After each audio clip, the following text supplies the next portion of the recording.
Hello friend, आज हम हिंदी, संस्कृत और विज्ञान का वीवीआई ऑब्जेक्टिव क्वेश्चन करने वाले हैं। तो आप लोग क्लास में अंत तक बने रहिएगा और क्लास अच्छा लगेगा तो क्लास को लाइक कीजिएगा। चलिए क्लास को स्टार्ट करते हैं। तो हमारा सबसे पहला क्वेश्चन है कि मैक्स मूलर का जन्म कब हुआ।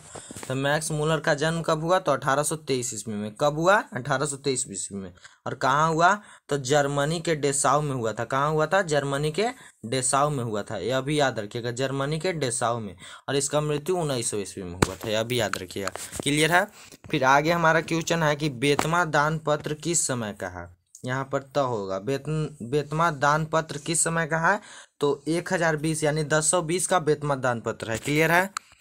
फिर अगला क्वेश्चन है कि अगला क्वेश्चन विज्ञान से है कि सिलिकॉन क्या है। सिलिकॉन क्या है? तो सिलिकॉन एक प्रकार का उपधातु है। क्या है? उपधातु है। फिर अगला क्वेश्चन है कि किसी उदासीन विलयन का पीएच मान कितना होता है। तो किसी उदासीन विलयन का पीएच मान 7 होता है। आपसे उदासीन विलयन की जगह पे लवण भी पूछ सकता है कि लवण का पीएच मान कितना होता है। तो लवण का पीएच मान भी 7 होता है। और आपसे पूछे कि अम्ल का पीएच मान कितना होता है, तो अम्ल का पीएच मान 7 से ज्यादा होता है। सॉरी, 7 से कम होता है। अम्ल का पीएच मान 7 से कम होता है। और क्षार का पीएच मान ज्यादा होता है, 7 से ज्यादा होता है। यह भी आप याद रखिएगा। चलिए अब आगे क्वेश्चन देखते हैं। अगला क्वेश्चन है कि एक स्वस्थ आंख के दूर बिंदु क्या है। एक स्वस्थ आंख का दूर बिंदु क्या है? तो दूर बिंदु अनंत है। और आपसे पूछे निकट बिंदु, तो निकट बिंदु हो जाएगा 25 सेंटीमीटर। कितना हो जाएगा? 25 सेंटीमीटर हो जाएगा। फिर अगला क्वेश्चन है कि लोहे की परमाणु संख्या कितनी होती है। तो लोहे की परमाणु संख्या 26 होता है। और लोहा का संकेत होता है Fe। क्या होता है? Fe। क्लियर है? फिर आगे क्वेश्चन है मानव हृदय में कितने कोष्ठक होते हैं। तो मानव हृदय में कुल 4 कोष्ठक होते हैं। कितने कोष्ठक होते हैं? 4 कोष्ठक होते हैं। फिर आगे क्वेश्चन है कि हजारी प्रसाद द्विवेदी का जन्म कब हुआ। तो हजारी प्रसाद द्विवेदी का जन्म कब हुआ? तो 1907 में हुआ। कब हुआ? 1907 में हुआ। क्लियर? हजारी प्रसाद द्विवेदी का जन्म 1907 में हुआ। क्लियर है?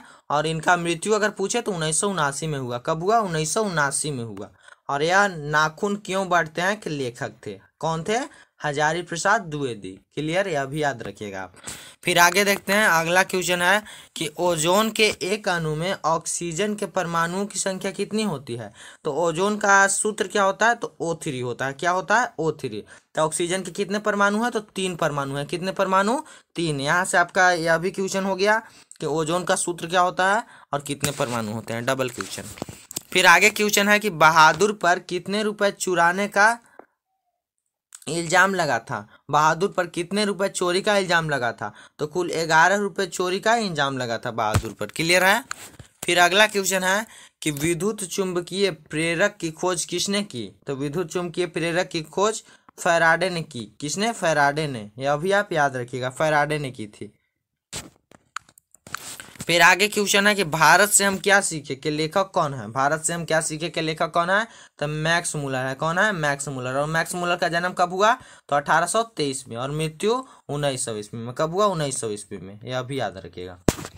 फिर आगे क्वेश्चन है कि प्रकाश के परावर्तन के कितने नियम हैं। प्रकाश के परावर्तन के कितने नियम हैं? तो प्रकाश के परावर्तन के 2 नियम हैं। पहला कोण I बराबर कोण R, यानी आपतन कोण बराबर परावर्तन कोण।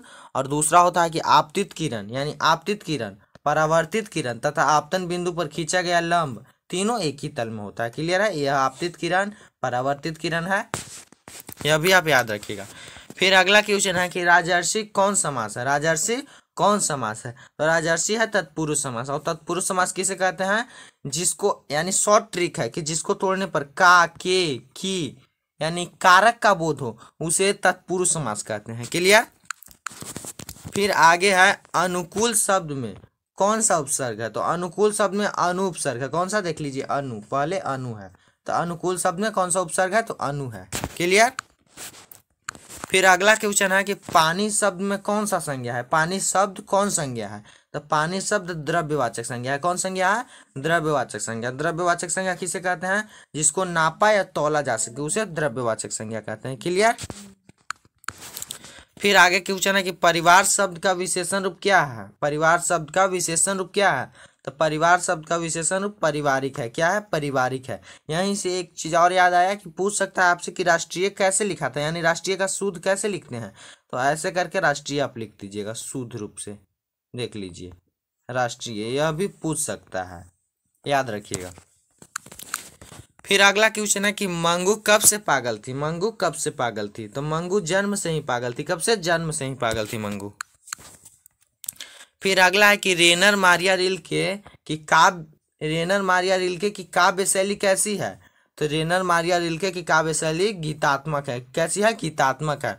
और रेनर मारिया रिल्के किस कहानी यानी किसके लेखक हैं, तो मेरे बिना तुम प्रभु के लेखक रेनर मारिया रिल्के हैं, याद रखिएगा। मेरे बिना तुम प्रभु, यह भी आप याद रख सकते हैं कि मेरे बिना तुम प्रभु के लेखक कौन है, तो रेनर मारिया रिल्के। फिर अगला क्वेश्चन है कि लौट कर आऊंगा फिर पाठ किनकी रचना है। लौट कर आऊंगा फिर शीर्षक कविता किनकी रचना है, तो लौट कर आऊंगा फिर जीवनानंद दास की रचना है। किनकी रचना है? जीवनानंद दास की। क्लियर। फिर अगला है कि सबसे बड़ा शत्रु कौन होता है। सबसे बड़ा शत्रु कौन होता है, यह संस्कृत से क्वेश्चन है। तो सबसे बड़ा शत्रु आलस होता है। कौन होता है? आलस होता है। फिर आगे क्वेश्चन है कि आलस कथा के रचयिता कौन है। आलस कथा का रचयिता कौन है, तो विद्यापति है। कौन है? विद्यापति है। आलस कथा का रचयिता कौन है? विद्यापति है। फिर आगे है कि मैथिल कोकिला के नाम से किन्हें जाना जाता है, यानी कौन प्रसिद्ध है, तो मैथिल कोकिला के नाम से भी विद्यापति ही प्रसिद्ध है। कौन है? विद्यापति है। फिर है कि आलस कथा पाठ किस ग्रंथ से लिया गया है, तो आलस कथा पाठ पुरुष परीक्षा से लिया गया है। कहाँ से लिया गया है? पुरुष परीक्षा से। फिर अगला है कि सर्व शुक्ला सरस्वती किसने कहा है। सर्व शुक्ला सरस्वती किसने कहा है, तो सर्व शुक्ला सरस्वती दंडी ने कहा है। किसने? दंडी ने कहा है, यह भी आप याद रखिएगा। फिर आगे क्वेश्चन है कि कंपन राय की पत्नी कौन थी, तो कंपन राय की पत्नी गंगा देवी थी। कौन थी? गंगा देवी थी।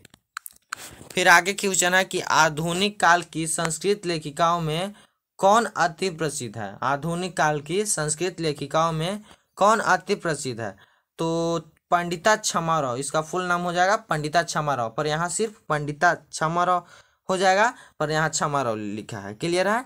आधुनिक काल की संस्कृत लेखिकाओं में क्षमा राव अति प्रसिद्ध है। क्लियर। फिर एक इनका रचना है शंकर चरित्रम। शंकर चरित्रम रचना है किसका? क्षमा राव की। किसका रचना है? क्षमा राव के, याद रखिएगा यह भी।